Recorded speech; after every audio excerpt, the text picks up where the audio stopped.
জিবরাইল আলাইহিস সালাম রে আমার আল্লাহ বললেন, জিবরাইল আমার বন্ধু নবীর কাছে জামা মোবারক গুলো লইয়া যাও, আমার বন্ধু নবীর দুলহার মতন সাজাইয়া আমার দরবারে নিয়ে আসো। জিবরাইলে হুকুম পায়া মক্কায় আসে দাওয়াতে লয়া, জিবরাইলে ডাক দিতে না সাহস পাইয়া, ডাক দিতে না সাহস পাইয়া, জিব্বা কদম তোলায়, সেই খুশিতে পর সবাই দরুদ সাল্লাল্লাহু আলা, সেই খুশিতে পর সবাই দরুদ সাল্লাল্লাহু। আল্লাহর জিবরাইল ডাক দিয়ে কই, আল্লাহ ডানে গেলাম, নবীরে ডাক দিলে বড় বেয়াদবি লাগবে গো। নবী ঘুমাইতেছে, নবীরে ডাক দেই কেমনে? নবী যদি কষ্ট পাই আমার আল্লাহ কষ্ট পাবি। ও আল্লাহ, তোমার বন্ধু নবী তো ঘুমাই। ও ব্রাহ্মণ পাড়ার বাবা, দীর্ঘভূমির বাবা, তুমি আমি ঘুমাইলে ওযু ভাঙ্গা যায়, নবী ঘুমাইলে ওযু ভাঙ্গে না। আমার নবী বলে, আমার চর্ম চোখ যদিও লেগে থাকে, আমার অন্তরের চোখ খোলা থাকে, আমি সামনে যেমন দেখি পিছনেও তেমন দেখি। নবীরে সম্মান দিয়েছে কে? আরো বড় করে বলুন না কে? আমার নবীজির কদম মুবারকের গুড়ার মধ্যে আইসা জিবরাইল আলাইহিস সালাম জিহ্বাটা লাগাইয়া দিছে। নরম তুল তলে জিহ্বাটা লাগার পরে আমার নবী সুন্দর করে সজাগ হইয়া বসে গেলেন। ডাক দিয়া বলে, জিবরাইল তুমি কেন এখানে এসেছো? ইয়া রাসূলুল্লাহ, নবী গো, আল্লাহ আমারে জামা মুবারক দিয়া পাঠাইছে, আপনি নবীরে জামা মুবারক গুলো পড়াইয়া মহান রবের দিদারে নেওয়ার জন্য। আমি মাহফিলে আসছি, কি স্লোগান দিছে, আমি বড় খুশি। আমার দাওয়াত করছে দ্বীনের খেদমত করতে পারো, আমি খুশি। আমার দাওয়াত করছে হাজার হাজার মানুষ দেখবো, আমি বড় খুশি। কিন্তু আমার নবীর আল্লাহ দাওয়াত করছে, অথচ মুসা নবী আল্লাহরে বলছে, আল্লাহ তুমি আমারে দেখা দাও। আল্লাহ বলছে, লান তারানি, কখনোই তুমি আমারে দেখতে পারবে না। ৭০,০০০ নূরের পর্দার ভিতর দিকে যারা পরিমাণ নূরের জিলকানি মারছে, মুসা নবী বেহুশ হইয়া পড়ে গেছে, তোর পাহাড়টা লয় হয়ে গেছে। এরপরও আমার আল্লাহ নিজের দেখা দেয় নাই। আর আল্লাহ নিজে আমার নবীরে অফার করেছে।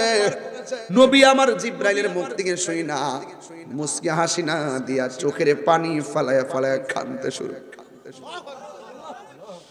কেন আমি তাহিরি নবী নবী করি? কেন দীর্ঘভূমির মানুষ নবী নবী করে? কেন ব্রাহ্মণ পাড়ার মানুষ কেন নবী নবী করে? এর কারণ কি? কারণ আমার নবীজি জীবনেও আমাদেরকে ভুলে না, শুধু কান্না আর কান্না। জিবরাইল আলাইহিস সালাম কই, নবী গো, এত একটা সুন্দর খবর শুই না, কেন আপনি কাঁদেন? আমার নবী ডাক দিয়ে কয়, জিবরাইল আমি তো কালিমুল্লাহ নয়, সফিউল্লাহ নয়, খলিফাতুল্লাহ নয়, আমি তো হাবিবুল্লাহ। আমি যদি চলে যাব মহান রবের দিদারে, আমার গুনাহগার উম্মত আমি কোথায় রেখে যাব? কোথায় রেখে যাব? এর দ্বারা প্রমাণ হয়ে গেল, পাথরের আঘাত খাইয়াও নবী উম্মত ভুলে না। আমার নবীর আনন্দের মোহনায় থাকায়ও আমার নবী উম্মতকে ভুলে না। কথা বলেন ঠিক কিনা? এই জন্য সুন্নিরা নবীর ছাড়া কিছুই বুঝে না। আমার নবী, আপনার নবী রাহমাতুল লিল আলামিন যাওয়ার সময় নবী উম্মতকে স্মরণ করেছেন। এবার আমার নবী সুন্দর করে জামা মুবারকটা গায়ে লাগাইয়া আমার নবী যখন রওনা দিয়ে দিছি, আমার নবী রওনা দেওয়ার পর সুন্দর করে দুইটা দৃশ্য দেখছে। একটা কবর দেখছে, যেই কবর থেকে মেশকে আম্বরের ঘ্রাণ বাইরিতেছে। আর বড় করে কন্যা আল্লাহু আকবার। এই কবরটা কার? এই কবরটা হলো মা সীতার কবর। বড় লম্বা ঘটনা। আর একটা রওজা দেখছেন, যেই রওজাটা হলো মুসা নবীর রওজা। আমার নবীজি রওজা দিয়া যাইতেছেন, আমার নবী তাকায়া দেখতেছেন মুসা আলাইহিস সালাম কবরের ভিতরে দাঁড়ায়া দাঁড়ায়া নামাজ পড়তেছে। এখন জবানটা খুললা কোন মুসা নবী এবং নবীগণ কি রওজা মুবারকে জিন্দা না মরা? আরো বড় করে বলেন না জিন্দা না মরা? এ বন্ধু, আজ থেকে 10-12 বছর আগে আমাদের সঙ্গে অনেক ডাব্লিউদের অনেক ঝগড়া হইতো। মার্কাটা কি? আরো জোরে বলেন বাজান। এই ডাব্লিউদের সঙ্গে আমাদের ঝগড়া হইতো।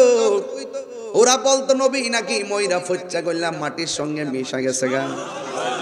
জুতাটা দুইটা বাড়ি দেওয়ান লাগেনি? আরো জোরে কর লাগেনি? আমার নবী কি মরা না জিন্দা? আরে হাত তুলে বলে মরা না জিন্দা।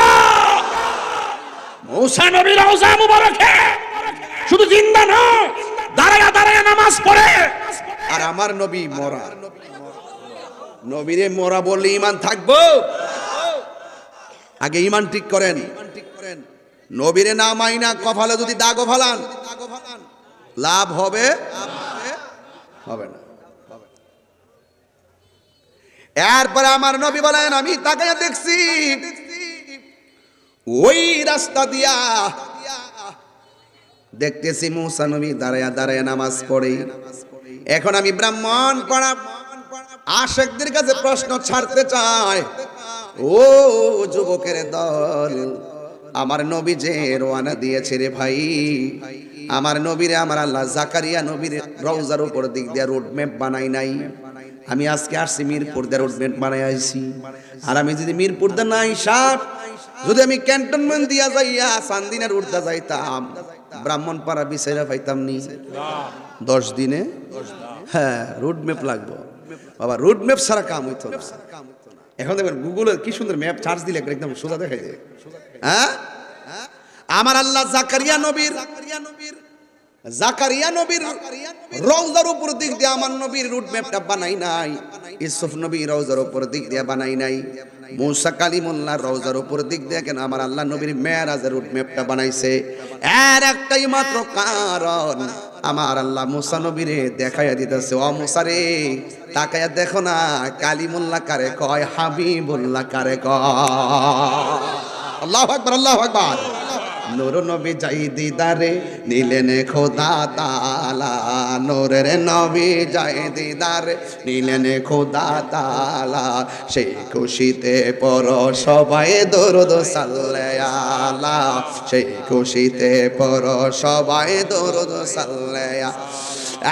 বন্ধু, আমার নবী সুন্দর করে মুসা নবীর রওজা মুবারক দিয়ে অতিক্রম কইরা আমার নবী সোজা চলে গেলেন মসজিদে আকসা। আমার আল্লাহ বলেন মিনাল মসজিদিল আকসা মিনাল মসজিদিল হারামি ইলাল মসজিদিল আকসা।